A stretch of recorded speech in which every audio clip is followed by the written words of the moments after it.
Notre histoire, c'est sur votre web radio avec Edouard Nyansounou. Bonjour à tous, bienvenue dans cet autre numéro de Notre histoire avec le professeur Yelindo Patrick Owessou. On va le préciser, il est professeur titulaire des universités, enseignant au département des sciences de l'éducation et de la formation et l'actuel vice-recteur chargé des affaires académiques à l'université d'Abomey-Calavi. Avec lui, mesdames et messieurs, on retient cette phrase: celui qui oublie son passé est appelé à le revivre. Et puisque ici, nous ne souhaitons pas retomber dans ces travers avec vous, cette fois-ci, voulons parler du Code noir. Quels sont les contextes, les conditions de l'instauration de ce code? Quelle est son importance et son influence?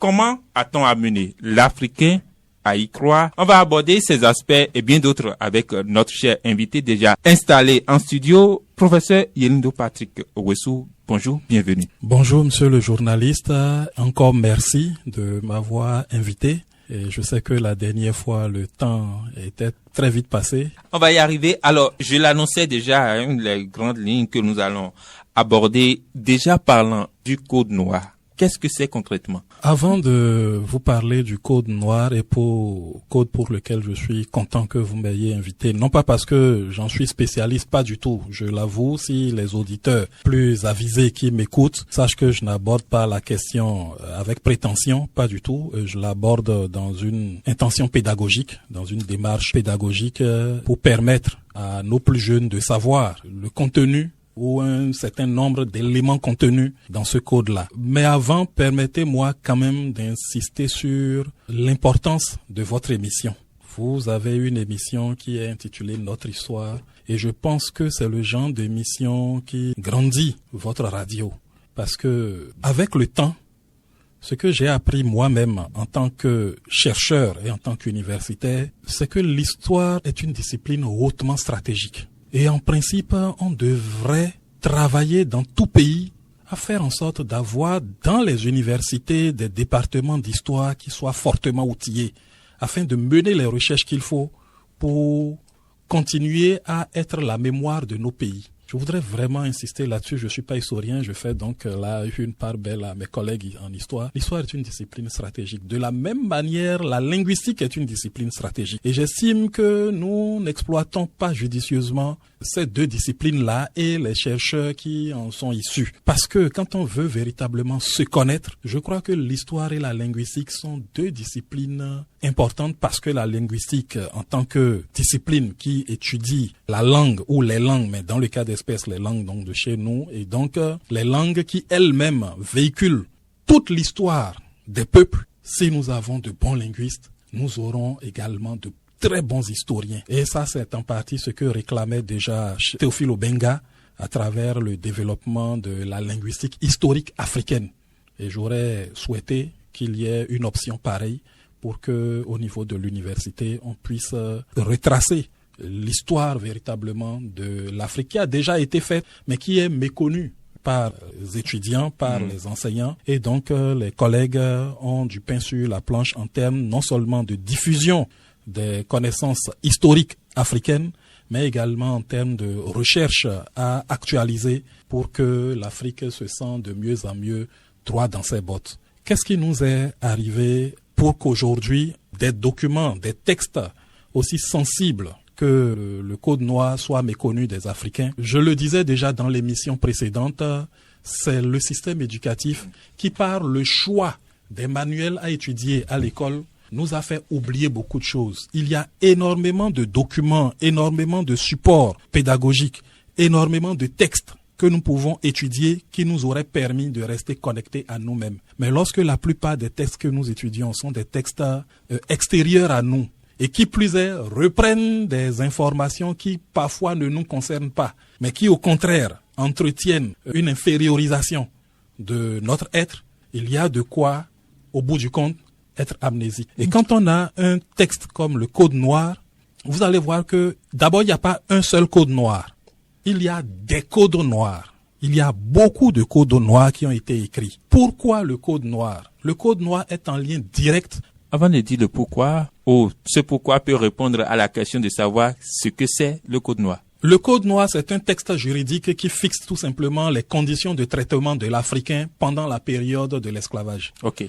Et rédigé par les Occidentaux. Rédigé par un certain nombre d'auteurs. Par exemple, l'un des textes qui s'est appliqué aux Africains en général, dans les colonies plutôt françaises, c'était bien entendu le Code noir de Colbert. Mais ce Code noir de Colbert, qui a été écrit pour la première fois en 1685, remanié en 1727, a été repris par la suite plusieurs fois. Mais ça, c'était en France. Donc, en France, il y a eu ce code noir-là. Mais il y a eu aussi un code noir en Espagne, qu'on appelait le Code carolin. Et lui, il a été publié en 1784. Ces informations, je vous les donne, elles sont contenues dans la partie introductive de la version du Code noir commentée par Karim da Silva. J'ai personnellement 2 exemples du Code noir, celui de Karim da Silva et celui de Louis Salamolens, que lui aussi a commenté. Louis Salamolens est un juriste, c'est un universitaire juriste, et il a essayé de prendre chaque article du Code noir qu'il a commenté. Donc j'ai aussi sa version. Sa version à lui, il a intitulé le Code noir ou le calvaire de Canaan. Bon, bien entendu, quand on dit Canaan, c'est en référence à la Bible, et quand on dit Canaan, Canaan, c'est le fils de Cam. Cam qui a été maudit par Noé. Donc en fait, on montre que la malédiction des Noirs et le fait de désigner le noir comme un individu maléfique provient de la Bible. Parce que tout est parti de là. Ça se dit aujourd'hui encore. Ouais, très bien. Ouais. Donc c'est pour cela que Louis Salamolens a intitulé son Code noir le Code noir ou le calvaire de Canaan. Et dedans, il a explicité les textes. Il y a également aux États-Unis des codes noirs qu'il y a eu. Il y a eu plusieurs codes noirs qui ont été rédigés aux États-Unis pour la simple raison que aux États-Unis, le traitement des esclaves variait d'une région à une autre. On a constaté par exemple que les pays du Nord qui étaient plus disons, abolition de l'esclavage, étaient un peu plus tolérants ou avaient un peu plus de largesse dans le traitement de leurs esclaves que les pays du Sud qui étaient très esclavagistes et qui étaient très durs. Mais dans tous les cas, pour en revenir au code, considéré comme le code français, vu l'histoire que nous avons avec la France, le code français, il faut dire que c'est celui de Colbert qui nous a été appliqué, et celui de Colbert, comme je vous le disais tout à l'heure, il a été publié en 1685. Mais il faut vous dire que le texte est sorti en 1685, le premier. Mais en vérité, il était déjà en application de façon tacite. Il était en application, puisque je vous ai dit dans l'émission précédente que c'est la bulle papale de 1454 qui avait officiellement lancé la vague de la traite des esclaves. Mais il faut dire qu'il y avait déjà des comportements d'esclavagisation de l'Afrique qui étaient présents. En l'occurrence, la traite arabe, la traite négrière arabe, dont on ne parle pas souvent. C'est juste parce que, en termes de victimes, bien que la traite arabe ait été plus longue, parce que c'est depuis 639 jusqu'à, je dirais même jusqu'à aujourd'hui, parce que vous avez encore des contrées de pays arabes où la traite continue toujours de se dérouler de manière voilée. Donc, c'est parce que la traite européenne a été plus violente et a fait plus de victimes. Et surtout, les liens qui ont été établis au fil des siècles ont été plus forts, et d'ailleurs ils continuent de l'être, qu'on en parle. Et donc, en 1685, il y a eu le Code noir, modifié en 1724, après que la France ait acquis la Louisiane. La Louisiane, c'est un pays américain. Donc, une fois que c'est entré dans le giron de la France par le passé, ils ont dû remanier encore ce code-là. Et vous allez constater que, dans un premier temps, le code a été supprimé, en l'occurrence en 1794. Ces informations que je suis en train de vous donner, vous les avez dans le Code noir de Karim da Silva. Il vous le dit de façon très synthétique et pédagogique. Et donc, pourquoi ça a été supprimé en 1794? Parce que il y avait à Saint-Domingue une pression des esclaves qui a conduit donc à la suppression du Code noir, parce que la convention qu'ils avaient menée à l'époque a contraint. Le code était inculqué aux esclaves, c'est ça? Non, le code était plutôt appliqué, parce que ce sont des textes juridiques. Je vais vous lire quelques morceaux tout à l'heure, vous allez voir. Et ce sont des textes juridiques, c'était appliqué aux esclaves. C'est-à-dire comment traiter juridiquement le noir à l'époque. Oui, mais est-ce qu'on leur disait que selon le code, vous devez être comme ceci, vous devez faire ci? Ils le savaient, on les informait. D'ailleurs, la première chose qu'on faisait lorsque des esclaves arrivaient sur les territoires occidentaux, la première chose qu'on faisait, c'était de les baptiser. Et justement, certains refusaient ces noms de baptême. Et bon, on y allait par la force, par la chicotte, par tout un tas de tortures qu'il serait peut-être un peu indécent de rappeler ici. mais on les informait, on les briefait. Ok. Et vous Allez-y. voyez donc malgré qu'en 1794, il y a eu une première suppression, il y a que entre-temps, Haïti va mener la guerre contre Napoléon Bonaparte et va obtenir sa libération. Et cela va tellement frustrer Napoléon Bonaparte qu'il va remettre encore à jour le Code noir. Donc, il a rétabli l'esclavage et donc le Code noir Napoléon Bonaparte en 1802. Et il a fallu attendre donc bien plus tard, je crois 1848, pour avoir la prétendue abolition de l'esclavage par Schœlcher. J'insiste sur le mot prétendu parce qu'en fait, on constatera que les Noirs ont tout simplement arraché leur liberté. Ils n'ont pas donné le choix. Mais aujourd'hui, dans l'histoire telle qu'elle nous est racontée, on nous fait croire que c'est encore les Occidentaux qui nous ont accordé la liberté. Oui. Bon, ce n'est pas vrai. Ils se sont battus pour cela. Ils se sont battus. Donc voilà un peu ce que je pourrais peut-être dire, un peu comme une sorte d'introduction pour dire qu'est-ce qu'était le Code noir. C'était un texte donc qui expliquait comment les Noirs devaient être traités dans toutes les circonstances possibles de leur vie. Mais ce qu'il serait bien de rappeler aussi, c'était justement ce qu'était un esclave. Et c'est la raison pour laquelle non seulement selon le code, mais selon aussi la réalité historique. Parce que beaucoup de chercheurs aujourd'hui insistent pour dire que l'Afrique ne connaissait pas d'esclaves. Ce qui n'est pas faux. Parce que nous confondons aujourd'hui esclavage et servage domestique. C'est pas du tout la même chose. Il y a toujours eu des serviteurs en Afrique. Mais lorsque je vous ai parlé tout à l'heure de la linguistique, lorsque vous convoquez la langue ou les langues et que vous essayez de trouver le mot esclave, je crois que jusque-là, on n'est pas encore arrivé à en trouver. Moi, j'ai fait un exercice, même pas moi seul, bien avant moi-même, il y avait déjà d'autres chercheurs. Je suis en train de penser là, en l'occurrence, à Kouvi Gomez, je suis en train de penser à Olu, Doji Djauti Olu, qui, dans des communications antérieures, avait déjà montré que les différents mots que nous utilisons, par exemple dans la langue fon pour désigner esclave, ne signifient pas esclave. Lorsqu'on dit Kanoumon, oui. Kanoumon ne signifie pas esclave. Littéralement, c'est un captif, celui qui est attaché à une corde. Donc c'est un captif. À Rouen-Kanoumon, captif de guerre. Ça veut dire qu'il n'y avait pas d'esclave ici. Parce que il faut savoir ce qu'est l'esclave. L'esclave, bon, permettez-moi alors d'entrer peut-être directement dans le Code noir pour vous lire. Oui. L'article 44 du Code noir dit ceci. Allez-y. Déclarons les esclaves être meubles et comme tels entrer en la communauté, n'avoir point de suite pour hypothèque, se partager également entre les cohéritiers sans préciput ni droit d'aînesse, ni être sujet aux douaires coutumiers, nous sommes en 1600, donc il faut comprendre c'est un vieux français, au retrait féodal et lignager, aux droits féodaux et seigneuriaux, aux formalités des décrets, ni au retranchement des 4 quintes en cas de disposition à cause de mort ou testamentaire. Alors, je reprends la toute première phrase. Déclarons les esclaves être meubles. Cela signifie quoi? Que vous êtes même moins que des animaux. Un esclave n'a aucun droit. Un esclave n'a aucun droit. Et quand il travaille, il n'est pas rémunéré. Il appartient à quelqu'un d'autre. Il est la chose de quelqu'un d'autre. Salah Molins a dit dans sa version du Code noir dont je vous ai parlé tout à l'heure, qu'il a intitulé le Code noir ou le calvaire de Canaan. Il a dit plus précisément, le Code noir est le texte juridique le plus monstrueux qu'ait produit les temps modernes. Quand on dit temps moderne, c'est déjà depuis le XVIIIe siècle, vous voyez bien. L'un des traités les plus monstrueux. Et il n'a pas tort.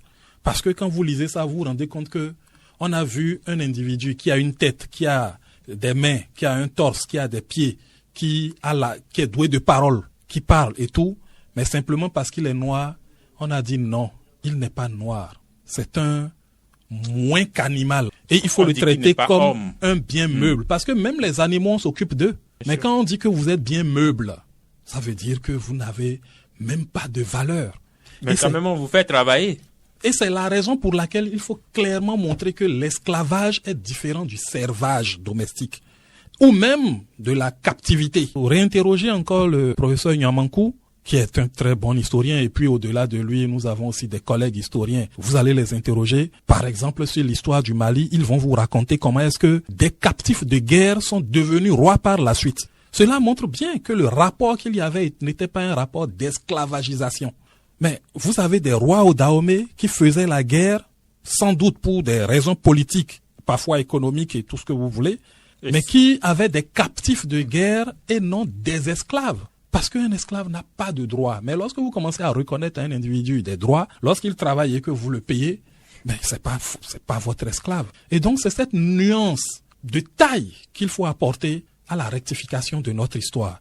Après que des individus très bien connus et qui sont pas du tout nombreux aient pu pactiser avec le colon, avec l'esclavagiste et aient réellement vendu des frères, on n'en disconvient pas. Mais ils sont tellement mineurs qu'on ne sait pas pourquoi on insiste autant sur eux, alors que la grande majorité était dans la résistance. Donc vous avez un texte pareil qui vous montre clairement que l'esclave était considéré moins qu'un bien cheptel. C'est-à-dire le maître pouvait faire de lui ce qu'il voulait. En ce qui concerne les femmes par exemple, mais elles étaient régulièrement abusées. Parce que justement, la femme du noir n'était pas sa femme, c'était la chose du maître. Il pouvait en faire ce qu'il voulait. Et quand vous lisez une dame comme Angela Davis dans Femmes, race et classe, elle vous montre comment est-ce que ce comportement et ces rapports-là ont une influence terrible sur les familles que nous constituons aujourd'hui. Parce que lorsque le maître, à l'époque, peut faire ce qu'il veut de votre femme, lorsqu'il peut coucher avec elle, en sachant que les enfants qui en naissent sont aussi des esclaves, c'est-à-dire ils sont métis, mais ils sont considérés comme esclaves. Et plus un maître a d'esclaves dans son champ, plus il est riche, puisque c'était de la main-d'œuvre gratuite, bon marché. Donc, parfois même, on faisait se reproduire les Noirs entre eux, justement et uniquement à cette fin-là. Donc, dans un contexte pareil, vous comprenez déjà un peu où on peut situer les germes de l'irresponsabilité. Je ne dis pas que l'irresponsabilité des hommes aujourd'hui se situe uniquement là, mais on voit un peu déjà le sentiment d'abandon qu'on peut constater aujourd'hui encore dans la société américaine auprès de certains enfants, parce que ces Noirs qui sont en Amérique ont encore la mémoire de ce qu'ils ont vécu. Et comme de toutes les façons, nous transmettons toujours les traumatismes qui sont les nôtres, lorsque vous avez une femme qui a accouché de son premier enfant, à peine l'enfant a 5-6 ans, le maître l'arrache, le vend au premier venu, parce que c'était ça aussi, vous ne vous appartenez pas. Donc à tout moment, le maître peut vous vendre comme bon lui semble. Quand il a des problèmes, il peut vous vendre pour arrondir ses fins de mois. Donc quand une mère de famille a un premier enfant qui part de cette manière, un deuxième enfant qui part de cette manière, un troisième enfant, vous comprenez qu'à partir du troisième ou du quatrième, elle n'est plus particulièrement soucieuse d'entretenir un attachement poussé avec l'enfant. Et donc, on évolue dans ce contexte-là. Et ça, c'est ce que le Code noir a fait de nous en partie. Peut-on dire alors que le mot esclave est venu avec le Code noir? Non. Le Code noir a été établi après. Le mot esclave existait déjà, je vous ai dit. On est là, le Code noir, en tout cas le premier qu'il m'est donné d'apprécier pour l'instant. Oui. Peut-être qu'il y en a d'autres que je vais encore découvrir en fouillant un peu plus, je n'en sais rien. Mais pour l'instant, bon, le Code noir, 1685, comme je vous l'ai dit, du côté des Arabes, je sais qu'il y a eu le Bact, qui était un pendant du Code noir. Mais encore faut-il aller, ça j'avoue, je n'ai pas encore je sais l'existence du Bact, mais je n'ai pas encore trouvé de texte qui me permette de lire le contenu. Mais je sais qu'il en existe. Mais ici, au niveau du Code noir, nous sommes en 1685 pour l'édition de la première version. Mais l'esclavage a commencé bien avant. Donc le mot n'est pas arrivé avec le texte. Mais par contre, le texte est arrivé après pour non seulement, se donner toujours bonne conscience, mais pour mieux légiférer sur le traitement des Noirs. Pour mieux justifier pourquoi est-ce qu'on est autorisé à faire subir aux Noirs ce qu'on peut leur faire subir. Je vous lis par exemple un autre texte qui va vous montrer en fait comment on devait être traité en cas de tentative de fuite. Je suis à l'article 38. D'accord ? Oui. Article 38. L'esclave fugitif qui aura été en fuite pendant 1 mois à compter du jour que son maître l'aura dénoncé en justice, aura les oreilles coupées et sera marqué d'une fleur de lys sur une épaule. Et s'il récidive une autre fois à compter pareillement du jour de la dénonciation, il aura le jarret coupé et il sera marqué d'une fleur de lys sur l'autre épaule. Et la 3e fois, il sera puni de mort. C'est-à-dire que dans un premier temps, si vous tentez de fuir et qu'on vous prend, on a légiféré les sanctions qu'on doit vous appliquer. La première fois, on vous coupe l'oreille. La deuxième fois, on vous coupe le pied. Et la troisième fois, on vous tue. On a ça rapporté Candide de Voltaire. Très bien, je vous remercie de faire le lien. Pourtant, nous enseignons Candide et nous disons toujours cette phrase-là, c'est à ce prix que vous mangez du sucre, mais on ne se rend pas compte de l'horreur qu'il y a derrière. Et on n'explique même pas. Parfois, les enfants ne se rendent même pas compte en fait de quoi on est en train de parler, alors que là, nous sommes en plein 18e siècle avec l'application du Code noir. C'est l'application directe du Code noir qui vous donne le nègre de Suriname dans Candide de Voltaire. Et je rappelle à toute fin utile que Voltaire lui-même était un esclavagiste. Voltaire était un esclavagiste. Il était actionnaire dans la Société des Indes occidentales, donc il vendait des noirs pour être riche. Mais comment peut-on avoir aujourd'hui encore, au XXIe siècle, un auteur pareil dans les ouvrages à étudier? J'estime personnellement que c'est un auteur qui doit pouvoir être dégagé des manuels scolaires que nous enseignons aux enfants. Après, je ne dis pas qu'il n'y a pas de pensée de Voltaire qu'on peut exploiter. Mais là, on le laisse aux adultes, aux universitaires. Une fois qu'ils ont envie d'étudier les auteurs, ils peuvent aller où ils veulent. Mais quand on est en train de former des enfants, quand on est en train de modeler l'esprit des enfants, c'est pas des textes qu'on leur impose, des textes de personnes qui vous ont détruit, des personnes qui vous ont nié, qui ont nié votre humanité. Ce sont pas ce genre de textes qu'on leur transmet. Et moi, j'estime personnellement depuis pas mal d'années déjà que ce sont des horreurs que nous devons pouvoir corriger à notre niveau.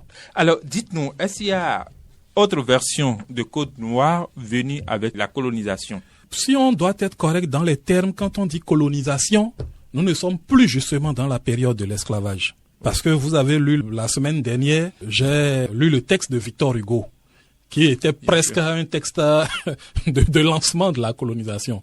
Victor Hugo finit son texte en disant « Allez, faites, croissez, colonisez, multipliez ». Il a invité toutes les nations européennes à s'investir là-dedans. Donc, sur le choix des mots, on va peut-être dire que la colonisation a été le remplacement de la période de l'esclavage. Mais en vérité, aujourd'hui, on se rend bien compte que derrière la colonisation, on a masqué tout simplement un certain nombre de pratiques qui existaient pendant l'esclavage. Et l'esclavage étant de plus en plus difficile à être maintenu à tout point de vue, même sur le plan moral, et on a remplacé cela par la colonisation. Parce qu'aujourd'hui, on nous fait croire qu'on nous a donné l'esclavage. Victor Hugo nous dit qu'on nous a donné le statut d'homme, mais alors que notre liberté, on l'a arrachée. Parce qu'en fait, aussi loin qu'on remonte dans l'histoire de l'humanité, les Noirs n'ont jamais été esclaves. Et ils ne s'esclavagisaient pas entre eux. Il y avait, comme dans toutes les civilisations, il y avait de temps en temps des guerres qui se menaient. Il y avait des captifs qui étaient faits. Mais la réduction de l'individu au rang d'esclave, il n'y a que chez les peuples indo-européens et chez les peuples arabes qu'on constate ça de manière documentée.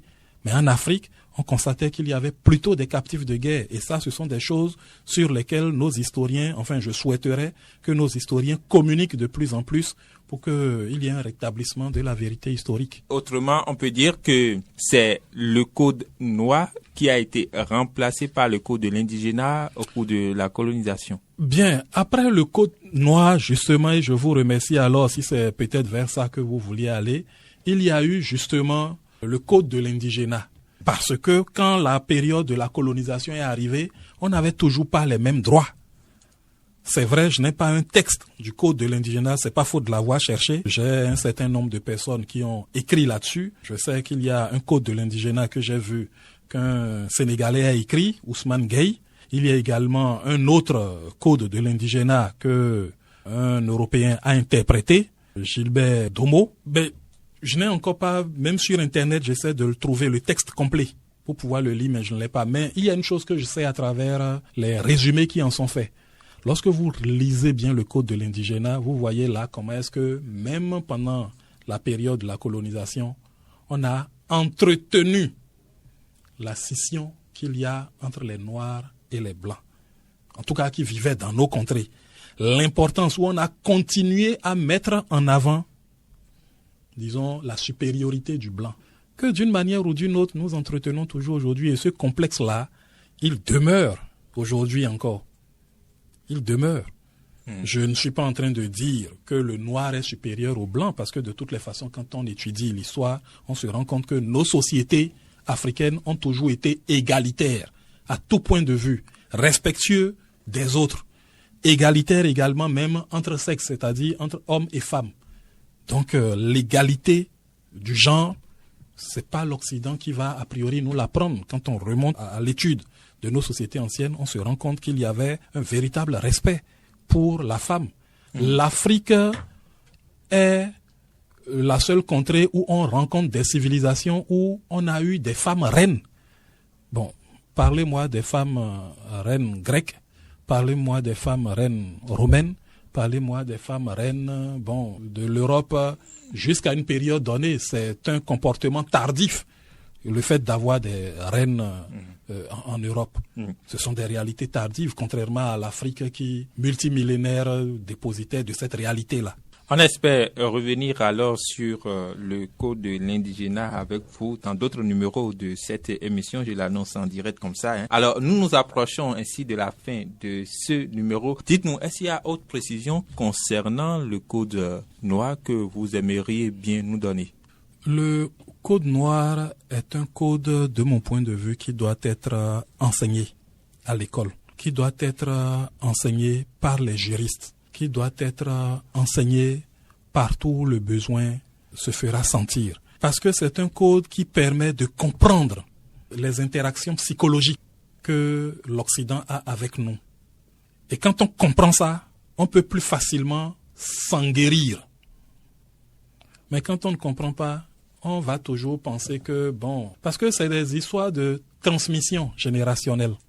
C'est des histoires de transmission éducative. Et tant qu'on ne va pas commencer à le faire, nous allons avoir des citoyens africains qui ne comprendront pas grand-chose de ce qui leur est arrivé. Et comme je le dis, le risque de voir encore les drames que nous avons connus se répéter s'agrandira. Okay. Ce risque-là s'agrandira.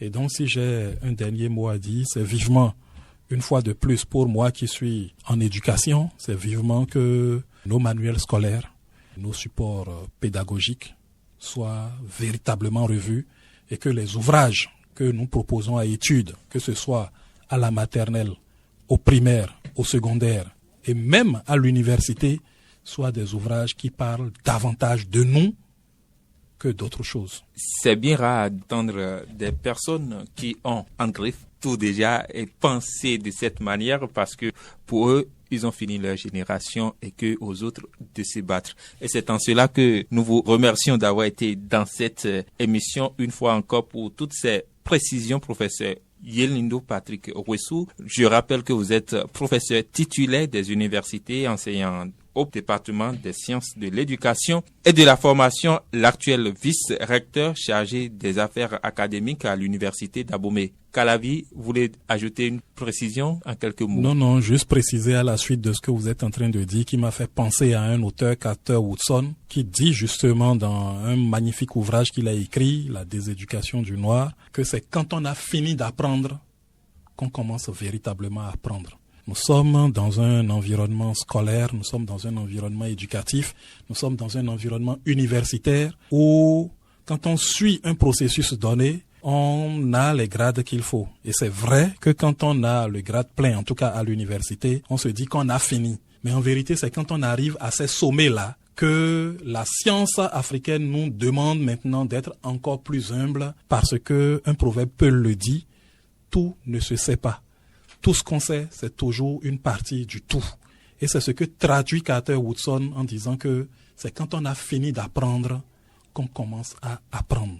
Je le dis pour inviter tous ceux qui pensent vraiment être assis dans leur domaine à véritablement se remettre de temps en temps en cause pour voir dans quelle mesure nous pouvons faire de notre système éducatif un instrument d'élévation sociale commun. Merci à vous, une fois encore, professeur Yelindo Patrick Owessou. Mesdames et messieurs, merci à vous aussi de nous avoir suivis cette émission. C'était en collaboration avec Virgile Larouancet et Samuel Rundio.